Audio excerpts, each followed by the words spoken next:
Professor José Niemeyer, e o Brasil nessa equação? O Brasil enviou a embaixadora do país na Venezuela, a Gilvânia Maria de Oliveira, para a posse do Nicolás Maduro. Eu assisti à posse e ele fala lá, tem mais de 120 representantes de países aqui, etc.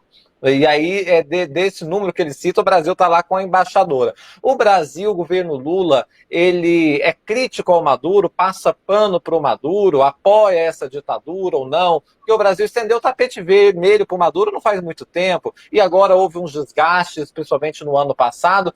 Como é que fica o Brasil nessa história toda e como que o Brasil poderia ajudar a retomar a democracia na Venezuela? Olha, Afonso, o Brasil não vai estender novamente tapete vermelho para o presidente Maduro se ele vier em visita oficial ao Brasil, né? Aliás, eu espero que ele só venha em visita oficial, se for o caso, e não em nenhum tipo de visita secreta, que é um outro tipo também de ação que nós vemos na história da América Latina, na política da América Latina. Não vai estender tapete vermelho novamente, fez muito bem de enviar a embaixadora, né? Fez bem não enviar o ministro e fez bem o presidente não ir. A questão envolvendo o Brasil na América do Sul, na relação com a Venezuela, ela é mais complicada porque você tem que falar da Argentina também. Eu tenho percebido que o Brasil está tendo que, ao sul, resolver um problema de economia política, né, que é a relação com a Argentina, um governo muito liberal na Argentina, o governo Milei. O governo Lula é um governo, do ponto de vista da economia política, muito intervencionista, ou mais intervencionista, mais keynesiano, né? Então você vai ter um problema ali de uma agenda diferente do ponto de vista econômico e político entre o Brasil e a Argentina. E, ao mesmo tempo, tentar auxiliar, não pode agir diretamente, como eu falei na minha primeira fala, mas tentar auxiliar na questão da Venezuela. Auxiliar, como disse o professor Velasco, colocou muito bem, fez um desenho histórico impecável sobre a situação na Venezuela, inclusive como a Silvia tem visitado a Venezuela, que é algo que eu nunca fiz, então não tenho essa mesma experiência e informações que eles têm, mas com relação à Venezuela, o Brasil pode auxiliar a partir das agências, das organizações internacionais, principalmente da OEA, com as suas participações na OEA, como país soberano também, e não permitindo interferência. Há um outro agente que também me preocupa, porque, como disse o professor Velasco, tudo é muito desorganizado na Venezuela, inclusive a oposição, eu concordo com ele, uma oposição muito pouco preparada e com pouca visão de projeto nacional para a Venezuela, né? E outro agente que me preocupa é o governo Trump agora assumindo também. Então, o Brasil vai ter que trabalhar sobre algumas variáveis e agentes muito complexos, que é a Argentina, o Sul, né? Essa disputa de uma agenda de economia política, e a Argentina, inclusive, cada vez mais se aproximando do governo Trump também e da liderança de Trump. A Venezuela, que é um problema inclusive que pode descambar para um processo de entropia, de guerra civil, como eu falei. Vamos aguardar os próximos meses, a gente não sabe como está organizada a oposição, parece que não está, como disse o professor Velasco, mas se tiver organizada, ou até para fazer com que a coisa fique pior, muitas vezes as oposições que estão pouco preparadas gostam do cenário de piora da situação para eles poderem aparecer também, tem a questão da vaidade que o professor Velasco colocou, e como vai ficar também a relação dos Estados Unidos, com Trump recém-eleito, como Trump vai perceber a Venezuela. Trump tem feito muitas afirmações estranhíssimas do ponto de vista geoestratégico e geopolítico com relação a alguns países e deve começar a falar mais e mais e muita bobagem também com relação à Venezuela e isso tudo me parece muito grave. Então o Brasil está no meio de uma situação do ponto de vista geopolítico envolvendo a América do Sul complicada, a Argentina com o Milei ter uma postura de competição com o Brasil, por mais que isso seja difícil, porque são economias de pesos diferentes, mas Milei tem essa pretensão de competir com o Brasil, pelo menos na retórica da sua agenda. Tem a Venezuela, que é um caldo de problemas, né? Tanto na situação, como diz o professor Velasco também, uma posição um pouco responsável, e tem também a influência de Trump, diretamente, não dos Estados Unidos, a influência de Trump, do seu grupo, que é governo hoje nos Estados Unidos, com relação a interesses venezuelanos. Então, a situação para o Brasil é uma situação de muito fio desencapado. Acho complicado para o Brasil tudo que está acontecendo na América do Sul. Perfeito. Eu ia falar pisando em ovos e o senhor usou uma expressão melhor, que é muitos fios desencapados, é isso mesmo. Vou passar direto para o professor Paulo Velasco. para que ele também comente a postura do governo brasileiro, que teve, não é, professor, e a gente lembra tão bem, um nome tão importante que é do embaixador Celso Amorim, hoje assessor especial da presidência, indo lá acompanhar as eleições, o que não foi permitido, inclusive, a outros observadores internacionais, mas o Celso Amorim foi, e aí ele fez uma série de críticas ao processo da Venezuela e levou muitos desaforos para casa do Maduro e sua companhia, né? Lula também não foi diferente, o Maduro falou que ele precisava tomar chá de camomila, não foi tudo isso que a gente acompanhou. Então eu queria entender como que o Brasil tem que se colocar nessa situação. Está correto enviar a embaixadora para lá? Ele não é, de alguma forma também não legitima o que se passou ali na Venezuela? Afonso, essa pergunta é ótima, né? Acho que é a pergunta que eu mais respondi hoje ao longo do dia. O Brasil tem um histórico, né, de proximidade, né? O Brasil, especialmente nos governos do PT, tem um histórico de proximidade grande com o chavismo, né? Inclusive, durante muito tempo fomos acusados de certa leniência, né? É com o que eu tendo a concordar, inclusive, né? Se a gente pega ali os anos 2000, os 2 mandatos do Lula, né, já havia certamente alguns agravos antidemocráticos da parte do Chávez, né? O Brasil fazia vista grossa.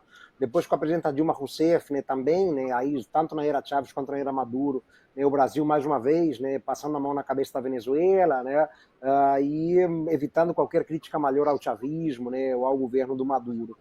Então, dá para falar em leniência, em condescendência excessiva. Né, e você citou aí o caso, né, do Lula, muito recentemente, 2023, em maio de 23, né, numa cúpula sul-americana que ele organizou, recebendo, né, o Maduro com toda a pompa, né, inclusive, ele proferiu uma frase preocupante à época, né, quando disse que a crise na Venezuela, na verdade, é uma fabricação dos adversários, né, como se não houvesse crise na Venezuela, né, uma frase infeliz do Lula, porque de alguma maneira ele ignora, né, 7 milhões e meio de venezuelanos que tiveram que deixar o país, ignora todos os abusos e violações de direitos humanos, quando diz que a crise no país é fabricada pelos adversários. É uma narrativa, ele usou o termo narrativa, é uma narrativa dos adversários. Né? Então, havia, sim, muita leniência. Isso mudou no ano passado, né, lembrando que o Brasil, junto com os Estados Unidos e outros países, acertaram com a Venezuela, né, um compromisso para eleições em 2024 públicas, abertas, transparentes e representativas.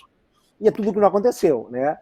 Já antes das eleições, o Lula mesmo viu, né, a dificuldade para os opositores se inscreverem. Não só a Marina Corina Machado foi inabilitada, mas ali na hora das inscrições dos candidatos, a Corina Lloris foi impedida de se candidatar. Né? E aí é que apareceu o Edmundo Gonzalez como uma alternativa, mas o Edmundo Gonzalez é um diplomata, ele nunca foi um político, nunca foi um nome de oposição de peso, é completamente desconhecido na Venezuela. Né? Então, enfim, aquilo já foi um sinal preocupante para o Brasil, e o pior cenário se confirma no dia 28 de julho. Então tivemos sim no ano passado, eu diria, uma mudança aguda na posição brasileira. Né? O Brasil, né, passou a se tornar um crítico, né, do processo eleitoral de maneira bastante enfática, não reconhecendo a vitória eleitoral do Maduro, também não reconhecendo a vitória do Edmundo Gonzalez Urrutia. Né? Alguns países, né, afirmaram a vitória do Urrutia, o Brasil não. O Brasil foi prudente, cauteloso. Aliás, prudência e cautela, Afonso, né, são marcas da política externa brasileira, né, do ponto de vista histórico, tradicional, né, especialmente na região. Né. O Brasil é grande demais para a América do Sul, né, e o Brasil necessariamente ele tem que agir com cuidado na sua região, né, porque qualquer passo em falso vai alarmar os vizinhos. Né. Já existe sempre uma suspeita de imperialismo brasileiro, né, pelo passado, pelo século XIX, né, por conflitos que protagonizamos no passado distante. Né. Então o Brasil tem que agir realmente com muita cautela, muita prudência, né, e somos cautelosos até na hora de criticar a Venezuela hoje em dia. Né? Não são críticas histriônicas, né? O Brasil pede a apresentação das atas eleitorais para demonstrar quem venceu as eleições. Né? A lei eleitoral venezuelana exige a apresentação das atas, isso não foi feito. Né? Então o Brasil está se pautando na legislação do país, né? E, evidentemente, diante da não transparência, o Brasil não pôde, né, chancelar a vitória do Maduro. Né, e essa tem sido a postura, né, o que provocou reações, né, do governo do Maduro, né, não só do próprio presidente Maduro, mas de autoridades do país. O procurador-geral, né, fez críticas muito pesadas, né, ao Lula, dizendo que o Lula, né, não foi à cúpula do BRICS em Kazan, inventou o acidente doméstico, a queda no banheiro, né, para não ter que estar lá frente a frente com o Maduro, né, que apareceu de surpresa na cúpula do BRICS em Kazan. Lembrando que o Brasil vetou a entrada da Venezuela como país associado ao BRICS. Né? Enfim, críticas ao Celso Amorim pesadas, Então, o clima azedou, né? Dá para dizer que o clima azedou, mas a presença da embaixadora Glivânia Oliveira é importante, Afonso, é importante, né? Porque sinaliza que as maiores autoridades não estão lá, né? E não faria sentido que estivessem, porque não reconhecemos, né, a vitória do Maduro. Então, o Lula não poderia ir, nem o Geraldo Alckmin, nem o Mauro Vieira, nem qualquer outro ministro de Estado.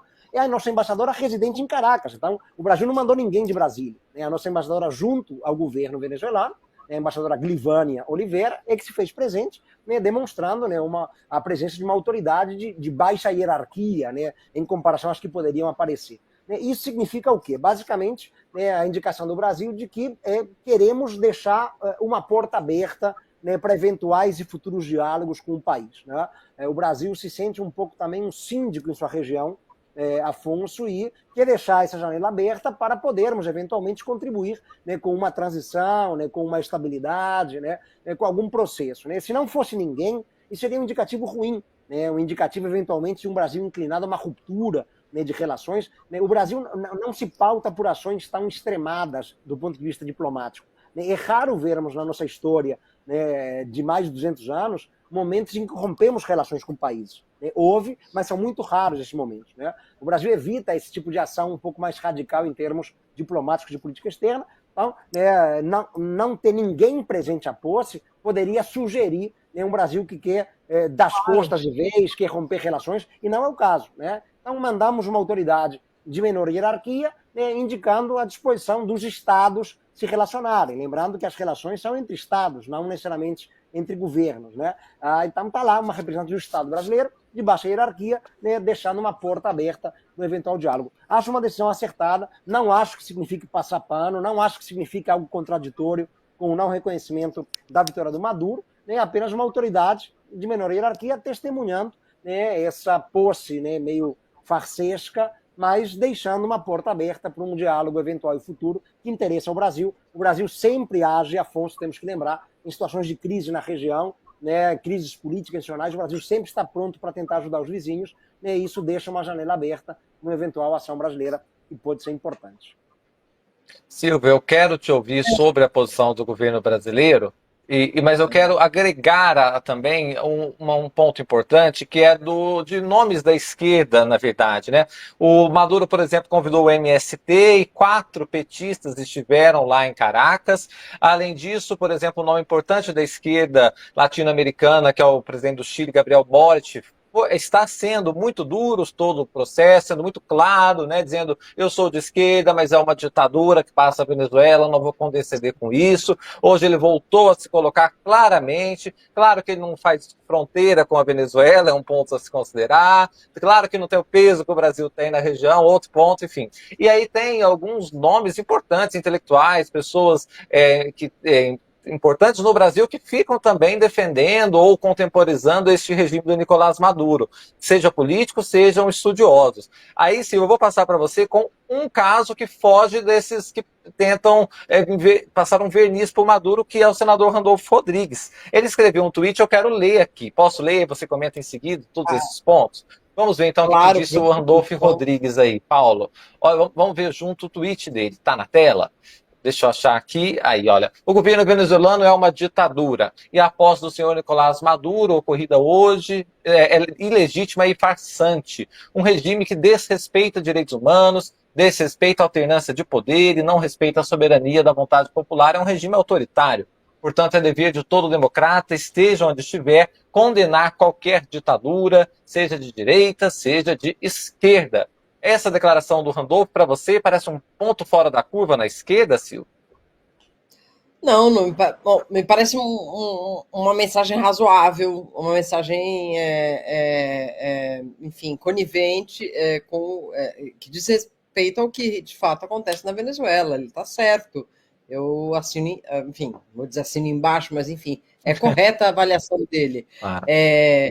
O que eu acho do Brasil com relação a Venezuela nesse momento é muito diferente que o Javier Milei, aqui da Argentina, a milhares e milhares de quilômetros da Venezuela, com pouquíssima interação comercial, diplomática ou histórica com a Venezuela, critique a Venezuela. Ele apenas ganha ao bater no Maduro. né? Ao dizer, é uma ditadura e não sei o quê, papapá, papapá. Recebeu o Edmundo aqui no último sábado, eu tive lá na Casa Rosada, ele fez toda. Claro, ele estava de fato aí atuando do lado correto da história, podemos dizer assim, mas com interesses próprios. Ele não tem nada. Javier Milei não tem nada a perder se a relação Argentina-Venezuela for destruída. Agora, a posição do Brasil é uma posição completamente diferente, começando pelo tamanho da fronteira que nós temos.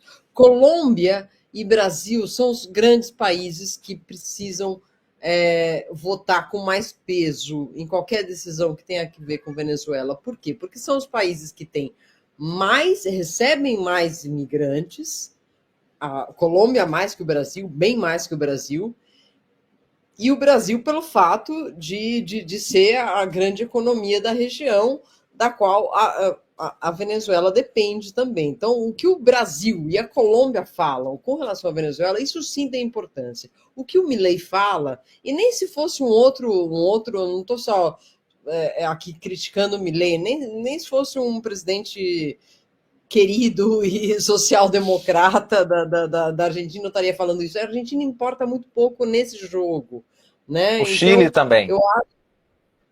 O Chile não tanto.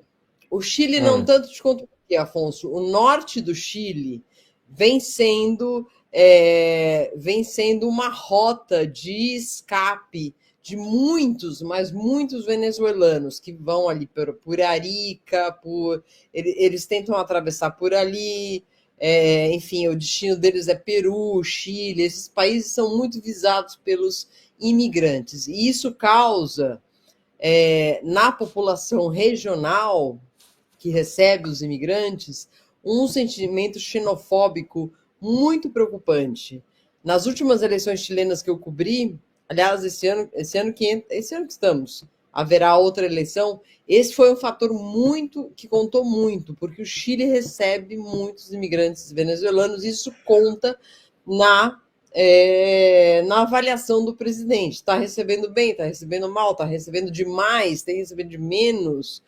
Chilenos e venezuelanos e haitianos, né? Então, eu acho que a posição do Boric é muito correta com relação ao que ele é. Ele é um líder hoje em dia, um líder de centro-esquerda, nascido na esquerda, mas que migrou para a centro-esquerda, pró-direitos humanos, vai em contra todos esses sentimentos xenofóbicos. Ele teve uma luta para ganhar voto no norte do país, na última eleição, muito, muito pesada, muito forte, porque no norte do país, que é onde chegam os venezuelanos, há uma xenofobia muito, muito grande, assim. Então, eu acho que o Chile está mais envolvido, né? Mas acho que Brasil e Colômbia são os países que definem aí.